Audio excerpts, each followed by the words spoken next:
سرعة دارك نصور إرترا حنسابنا حوارون نمدمساس نشادشاي ورار سفيح مدلوات زكايد اللوز نبر اوانيم حمليش حنت شعات 280 دارك تهديد فرق حيليو إلوز أمني زمسل تهديدن فخران زسنيو صحق سنا امراوي زمتو يكايد نبرم هزباو سراويت بوغانو نتي دارك زدالو اللوز نبرمت أنا سفيح كوينات نمبرعن بدهو نشادشاي ورار زبل جرح العلو كل مداوي مدلواتو أب مكياد نبرم انتخوني اتورار كمت تثبيت زتقبرلو قلتيفو يتبقسن مدن قايشاد شاي ورارن كم صعبينو زتخستنا تثبيتها هوخا كسان الزهباي نبرن ابتي جزيتي ازت جنبارن مراحتي برجيداتن ابا حيالو نوحتي امباتات كديوبن كوردن يرأيو نبرم كللا لعلوت حلفتي نتي ورارن مفشال زد اللي مصنعتي ككايدا زحاشو مكلاخلي مسمر محاس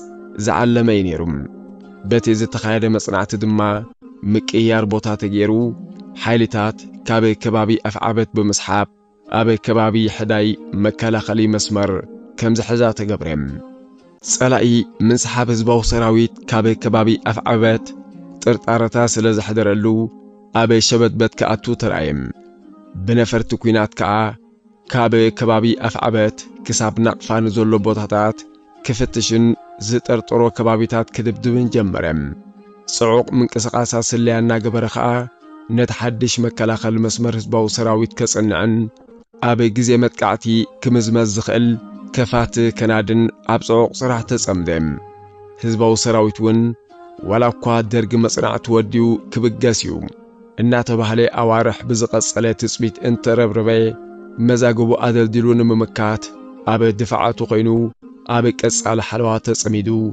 አዒንቱ ሰላማ ያበለን አብ ከምዚ ዝአመሰለ ዘይቅስንሃ ሆና 1980 አካል ብርጌ 77 በጦሎኒ 3 ዝኾነት ወድ ሙሳን ወድ ጨግርን ዘማክልዋ ኃይሊ 31 ካብ ጎቦ ሸገነ ቅድሚት ካብ አዲያብ ኒየማን አብዝርከብ ቦታታት አሪዳ ተቀመጥ ነበረት ካብኡና ተበገሰት ካ መሳርዕን ጋንታታትን እናውፈረት አበ ከባቢ አፍዓበዝ ዝነበረ ምንቅስቃስ ሰራዊት ጸላኢ ይኹን ስለያው ንጥፈታቱን መክተታል ብዘይ ዕረፍቲ አበ ተጠንቀቅ ነበረት ጸላኢ መስለኺ ቦታ ረኺቡ ሃንደበት ሓደጋ ከይውርት እቲ ኃይሊ ሰሰን አበ ትበሃል ካብቲ ቀንዲ ቦታ አንቀድሚታ ብትርከብ ዕርዲ بقصالي حالوا تقمت نبرات كاتري بصحين هارورن ليت دما بقورنا صحيتان انا تغرفكا حالوا كاب مصنع كال امراص نبرن مس من وح معلتات يتحيلي اب حالوا انا تقاير زحجزات وسق عقمي سلازدليا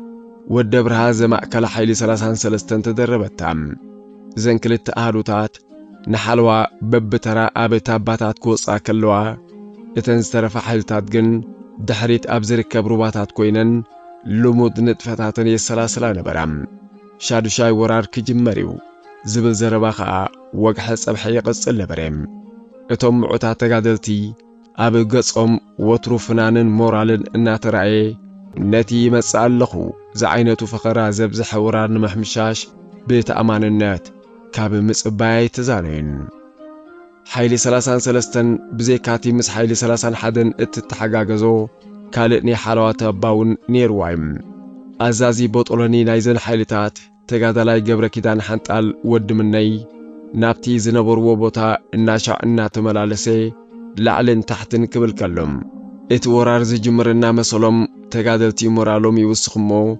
رئسة أماننتهم مليسو سماي عرق نبرم كميل حلوة بلوم نتوم أبا حد تابا ديبوم وعلم تغيروا تقادلتهم كساب حجة حنالا بلو بحبار نود مني يفتوون يخبروانيم مخنياتو ناي ولادي بحري زلوهم رجو انت عمن رجي كاب ملوء رئسة أمان النت سرح كاك سرح زي تبابع حلافيم أبالات نيتن حيلتات كا رجي حلو أمنا كادو ነቲ ወራር ዘድሊ ምድለዋት መመሊሶም ንምጽፋፍ ወትሩ ኣብ ስራሕ ተጸሚዶም ይውዕሉ ነበሩ። ኣብዛ ዝተጠቕሰት ናይ ትጽቢት ዓመት 1980 ተጋዳላይ ገብረ ኣብ ፀሃየ ወዲ ፀሃየ ዝነበራ ጋንታ ንሓለዋ ወፅያ ኣብ ዝነበረትሉ ሓደ መዓልቲ ምሸት ጸላኢ ክወፍር ስለ ዝኾነ 10 ሰብ ንቕድሚት ይሕለፉም ዝብል ትእዛዝ መጸም። ኣብ መንጎታ ጋንታን ካልኣይቲ ሓይሊ ሒዛቶ ዝነበረት ታባን ከፋት ቦታ ነበረም። ካብኣቶም ንምዕራብ ንሃበሮ ዘብል ከባቢታት ከዓ ናይ ተጋድሎ ሓርነት ቦታ እዩ። ካብ ጥግሕ ክሳብ ሓልሓል በቲ ትእዛዝ መሰረት ወዲ ፀሃየ ዝርከቦም 10 ተጋደልቲ ማለት መራሕ መስርዕ ብርሃን ወዲ ወያኔ ሰሎሞን ዛገር ረዘነ ወዲ ፀሃየ ከምኡውን ካብ ሓይሊ 33 ዝተሓወሶም ኣይዘንሃዋር ኢሎም ብሳጓ ዝጽውዕዎ ተጋዳላይ ዘለዎም ካብቲ ዓሪዶምሉ ዝነበሩ ናይ ሓለዋ ቦታ ንቕድሚት 1 ኪሎ ሜትር ዝኸውን ሰጊሞም ቦታ ብምሓዝ ሓለዎኦም ቀጸሉም። ኣብታ ለይቲ እቲኣ ኤፍኤፍታ ይወርድ ነበረም። እቲ ቦታ ኣጻድፍ እዩ። ካብ ርሑቕ ናይ ጸላኢ ምንቅስቓስ ንምክትታል ዘኽእል ኣይነበረን። እቶም ተጋደልቲ ግን በተን ትኩራት ዒንቶም ንቕድሚትን የማነ ጸጋምን እናቆመቱ ምንቅስቓስ ጸላኢ ብኣጋን ምኽሻፍ ሰለማይ ኣበሉን። ገለ እንታይ ይረአየካ ኣሎ በለ ሰሎሞን ነቲ ናብቲ ካብኡ ፍንትት ኢሉ ዝነበረ ወዲ ፀሃየ እናማዕዶም። ምድሪ ከም ቀደማ ጸጥ ኢላ እያ ዘላ። ጸላውን በዚ ኣጻድፍ እዚ ክመጽእ ዝኽእል ኣይመስለንን። ምናልባት በታ ተረተር እንተዘይኮይኑ መለሰ ወዲ ፀሃየ ገጹ ናብታ ኣፊቶም ዝነበረት ቀጣን ተረተር እናመልከተም። ኤፍኤፍታ ምውራዳ ያቋረጸን ግመ ስለ ዘይነበረ ግን ንሓለዋ ዘጸግም ኣይነበረን። ኣብ ከብዲ ሰማይ ዝተበተኑ ከዋኽብቲ ምልሕ ምልሕ ይብሉ ነበሩ። እቲ ስብርባር ኩጆታት ድማ ድነ ጸልማት ዓሲልዎ ረጊኡ ይረአ ነበረም። እታ ኣብ ሓለዋ መሬት ዝወግሓ ጉጅለ በረሃው ምስ በለ ናብ ዳሕራዋይ ቦታኣ ክትምለስ እያ። ቁሩብ ጸኒሑ እትብገሰሉ ጊዜ ኣኸለም። ወዲ ፀሃየ ኣንታ ለምውን ኣይወፍርን እዩ እናበለ ካብቲ ኣብሪኹ ንቕድሚት ከቋምተሉ ዝሓደረት ኣባ ተንስአም። እሞ ንኸይድ እምበር መሬት ወግሒዩ መለሰ ኣይዘንሃዋር። እቶም ካልኦት 8 ተጋደልቱውን ከካብ ዝሓደሩሉ ጸግዒ ብድድ ብድድ በሉም። ካብቲ ንቕድሚት ተወርዊሮምዎ ዝነበሩ ናይ 1 ኪሎ ሜትር ርሕቀት ናብቲ ቀንዲ ንሓለዋ ተባሂሉ ዝተመርጸት ኣባ ንምምላስ ብግስ ኣብ ዝበሉሉ ህሞት ግን ብሸነኽ ድሕሪት ድምፂ ብጾቶም ሰሚዖም ደው በሉም።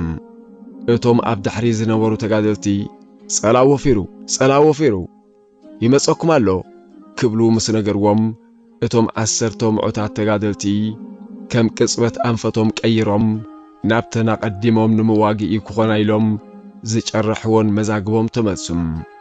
የማነ ጸጋሞም ንቕድሚት ናብቲ ስብርባር ኩጀታት ኣዒንቶም ወርወሩም። ይረአያኻ ደሎ ሓሽከቴን ተዳሎ በለ ተጋዳላይ ሰሎሞን። ግደፈን ይቕረባ በዛ ተረተር ገጸን ክሳብ ዘብላ መለሰ ወዲ ፀሃየም። ልዕሊ 2 ቦጥሎኒ ዝኸውን ሰራዊት ጸላኢ ለመም እናበለ ናብቲ ተረተር ገጹ ክዓስር ረኣይዎም። ኣብ መጻጽኡ ሰብ ዘይብሉ መምለቒ ቦታ ረኺበ እናበለ ዝምርሽ ዝነበረ እዩ ዝመስል። እታ መዕፀዊት ቦታ ጸባብያም ብሸነኽ ጸጋም ኣብ ዝነበረ ክሳት 2 ሰብ ደየቦም። በታ ጸላኢ ክመጻዩ ኢሎም ዝገመትዋ ሸነኽ የማን ናይታ ተረተር ከዓ እቶም 8 ሰባት ቦትኦም ሓዙም። ኣእዳው ኣብ ቃታ ከላሽን ከዓልባ ከለዋ ኣብ ጥቕኦም ከዓ ቦምባታት ዝመልአ ሰናጡ ተቐሪቡ ነበረም። ጸላኢ መስሎ ክረኺበ ኢሉ ቀሲኑ ይመጽእ ነበረም። እዞም ኣብ ሓድሕዶም ልዑል ምትእምማን ዝነበሮም 10 ምዑታት ተጋደልቲ ነቲ 2 ቦጥሎኒ ዝኸውን ሰራዊት ጸላኢ ንምግጣም ተዳለዎም። ናይታ ዓለት ፀሓይ ብመንጎቶም ኣኽራናት ሰሜናዊ ምብራቕ ተቐልቀለት። ሰራዊት ጸላኢ በቲ በረሃውታት ተሓጊዙ ንገለ ካብቶም ኣብ ኮጃጅት ተላሒጉ ክሳብ ዝቐርቦም ኣድብዮም ዝጽበይዎ ዝነበሩ ተጋደልቲ ስለ ዝረኣዮም ብኡ ንብኡ ኣድራጋ ጠያይት እናፈነወ ክሃጅሞም ተሃንደደም። ንሳቶም ከዓ ብተመልከተለይ ጠያይቶም ክነዝሕሉ ጀመሩም። ሰራዊት ጸላኢ እቲ ዝገጠሞም ሓይሊ ካበይ ናበይ ተዘርጊሑ ከም ዘሎ ስለዝተዘናገሮ እግርግር እናበለ መጥቃዕቱ ቀጸለም። እቶም ተጋደልቲ ዝተጠቀምሉ ሜላ ንሰራዊት ጸላኢ ቀልጢፉ ኣይተጋደሉን። ክሳብ ዝጋሃደሉ ደው ኢሉ ክመዝን ዝኽእል ዓቕሊ ኸ ኣይነበሮን። ሰራዊት ጸላኢ ንቕድሚት ክፍንጥስ ክጽዕር እንከሎ እቶም 10 ብሓውሲ ኩሊቱ ኮይኖም እዮም ዘጥቅዕዎ ነይሮም። ውግእ እናረሰነን እናጓሃረን ከደም።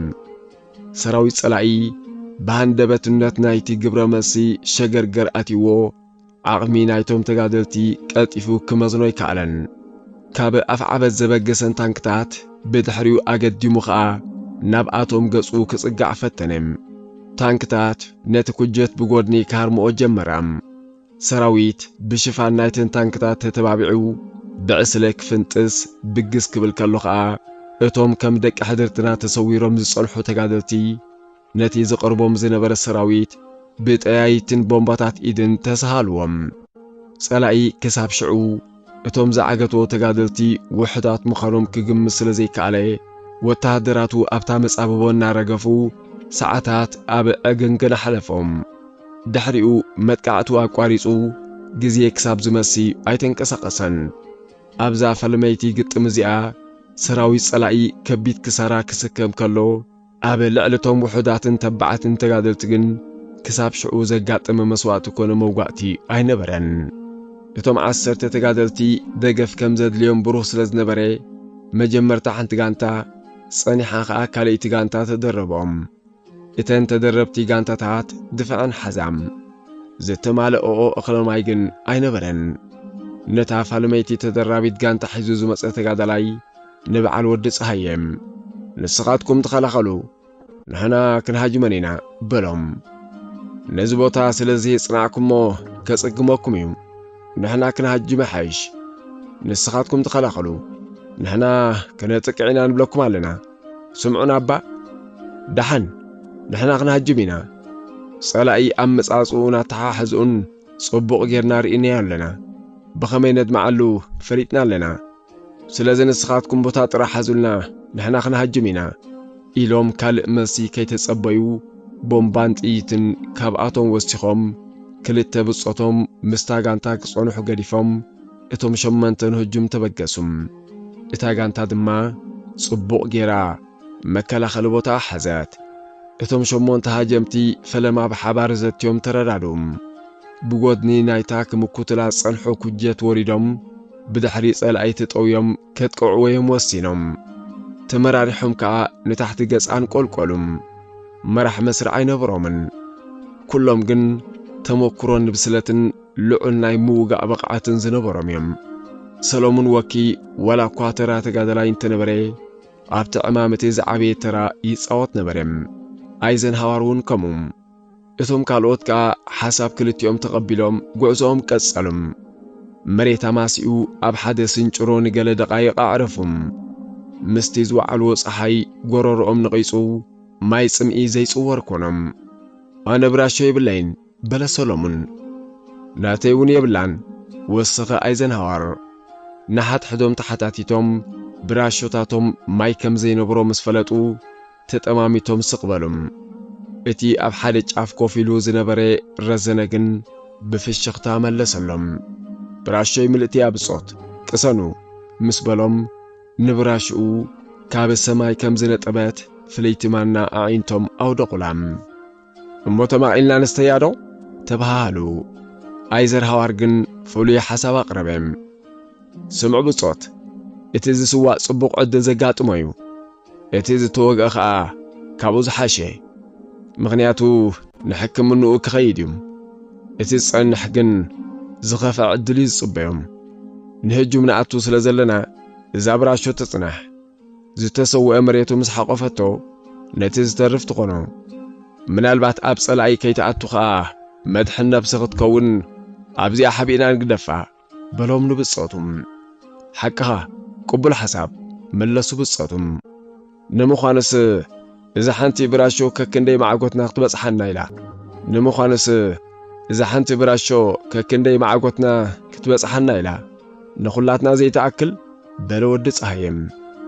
ረዘነ ከምታ ዝተሰማምዕዋ ነታ ብራሾ ምስ ሓብኣ ተበገሱም እቶም ሸሞንተ ተጋደልቲ ጸላም ተጎልቢቦም ኣብቲ ጸላኢ ዝነበሮ ዝባን ምስ በጽሑ ቦታ ገፊሕዎም ምሉእ ብምሉእ ከሽፍንዎ ይከኣሉን ጸላኢ ኣግፊሑ ሒዙ ነበረም ብዝሒ ዝነበሮ ሰራዊት ድማ ዝግበር ኣይነበረን ዝያዳ ክነት መዓላ ንኽእል ኢና ኢሎም ኣብ ዝመረጽዋ ቦታ መጥቃዕቲ ፈነው ኣብቲ ዘጥቅዑሉ ቦታ ዝጸንሐ ሰራዊት ጸላኢ ብሃንደበትነት ናይቲ ህጁም ተሰናበደም ካብታ ዝነበራ ኩጆት ከዓ ንድሕሪት ኣበለም ንሳቶም እናተኮሱ ክስዕቦን ንሱ ብቕጽበት ሓይሊ ደሪቡ ጸረ መጥቃዕቲ ክፍንወሎምን ግን ሓደ ኾነም ናይ ታንክን ሞርታርን ደብዳብ ካስዓበም ክሳብታ ሰዓት እቲኣ ብዘይ መውጋዕትን መስዋዕትን ዝጸንሐት ጉጅለ ማህሰይቱ ወረዳም ፈለማ ወዲ ፀሃየ ጸጋመይቲ ዓይኑ ታሪሙ ድንን ክብል ከሎ ኣብ የማናይ ሸነኽ ሕቁ ተደግመም ክልተ ብጾት ዕጽፍ ኢሎም ብመውዳቕ ተሰውም ኣይጸንሐን ሓደ ካልኡን ተወገም ድሕረዚ እቶም ዝተረፉ 4 ብጾቶም ንምውጻእ ተጓያዩም ክልተ እናተኸላኸሉ እቶም ክልተ ነቲ ውግእነቶም ስዋኣትን ስሒቦም ንታሕቲ ውረድዎም እቶም 5 ድሕሪ ዝኸፈትዎ ተኽሲ እተን ሓይልታት በብወገነን መጥቃዕቲ ፈንዋም ሓያል ውግእ ድማ ኾነ ተኽሲ ምሉእ ለይቲ ክቕጽል ሓዲሩ ይርፈደም ኣይዘናዋር ኣብቲ ናይ ጽባሒቱ ግጥም ብከቢድ ታሪሙ ንሕክምና ወረደም ረዘነን ሰሎሙንን ውን ተወጊኦም ሰዓብዎም ተመሊሱ ካብታ ዝሓብዋ ብራሾ ማይ ዝጣዕመ ይነበሮምን ብድሕሪዚ እቲ ውግእ ብብርክት ዝበለ ሓይሊ ወገንን ጸላእን ቀጸለም ጸላእውን ኪንዮ ሞርታራትን ታንክታትን ተወሳኺ መድፍዕ 122 ሚሜ እናተጠቕመ ደብዳቡ ከም ማይ የዝንቦ ነበረም እቲ ናይ ምጥቃዕን ምርብራብን መስርሕ ንሰለስተ መዓልታት ድሕሪ ምቕጻሉ ጸላኢ ኣብቲ ክቆጻጸሮ ዝደለየ ቦታ ከይበጽሐ ከቢድ ክሳራ ተሰኪሙ ተመሰም ኣብ ልዕልተን ውግእ ዝገጠማ ሓይልታት ዝወረደ ማህሰይቱ ውን ምስ ናይ ጸላኢ ዝዳረግ እኳ ተዘይኮነ ብዓይኒ ተጋዳላይ ቀሊል ኣይነበረን ብድሕሪዚ ምምሕያሽ ቦታ ተገብረም ሓይልታት ካብ ከባቢ ዓላጋ ምስታባ ወዲ ሓጎስ ኣሲሩ ንሓርጠጠት ገጹ ዝኸይት ኣርድታት ሓዛም ነታ ምድሓን ነፍሲ ክትከውን ዝተሓብአት ብራሾ ካብ ዝተሓብአታ ቦታ ኣውፅኡ ዘሰተያ ይህሉ ዶ ይኸውን ዘይተመለሰ ሕቶዮም እዚ ከቢድ ውግእ እዚ ሻዱሻይ ወራር ሎምዶ ጽባሕ ይጅምር ኣብ ዝበሃለሉ ዝነበረ እዋን ስለ ዝመጸ ምጅማር ናይቲ ወራር ዘመልክት መሲሉ ተራእዩ ነበረም የግዳስ ናይ ሳልስቲ ከቢድን ሓጺርን ውግእ ኮይኑ ናብ ካልእ ግንባራት ከይልሓመ ኣቋረጸም እቶም ሰውዕሎ ድማ እዚ ሻዱሻይ ወራር ዘይኮነ ንሻዱሻይ ወራር ገና 3 ረብዕ ዝተረፈ ወራር እዩ ወራር 5 ረብዕን ዝብል ስም ኣጠመቕዎም